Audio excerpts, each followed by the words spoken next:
Hello there. Well, I've got to see the sun today and it's just beautiful. And to celebrate that, I've decided to use my bright colours. I haven't used neons for a while. I made up 6 colours, but I'm only going to use 3 in this pour, along with dark blue. And the colours I'm using are neon yellow, neon green, and neon pink, which is actually called Fluorescent Lumi Pink by Reno Art, which I'm trying. It's a more muted pink than the very, very bright one that I normally use. And I have layered those colours already into my silicone cup along with the dark blue, and I will pour that onto my canvas, which I have covered with my favourite white Jazz Art Byron paint. So I'll get started now.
I am overwhelmed with how well that has come out.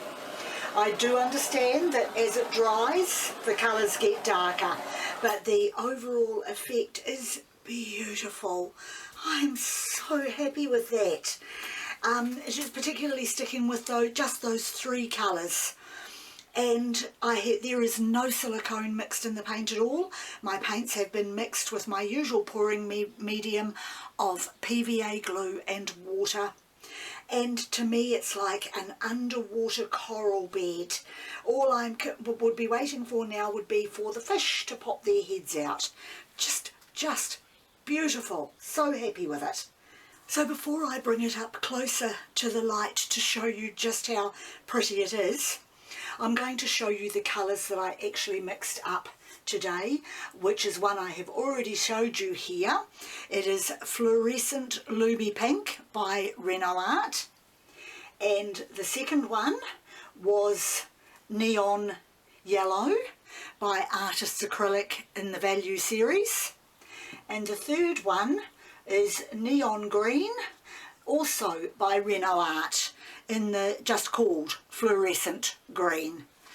And those are the three colours I used today. I have more fluorescent colours to use, so that will probably be my next video. So I'll now bring it up closer to the light for you to have a look at. And the base colour was just Renault Art Phthalo Blue with a dot of Renault Art Black added to it, just to give it slightly more depth of colour. But that is just beautiful. I'm loving all the little, well, they were bubble dots. You can't really call them cells. Certainly a form of lacing. The pink over there, just gorgeous. And overall, the picture itself has come out far, far better than my expectations. And it has encouraged me to continue using the neon colours again. So that's it for me, for my artwork for this video. Once again, thank you very much for joining me, and I'll see you next time.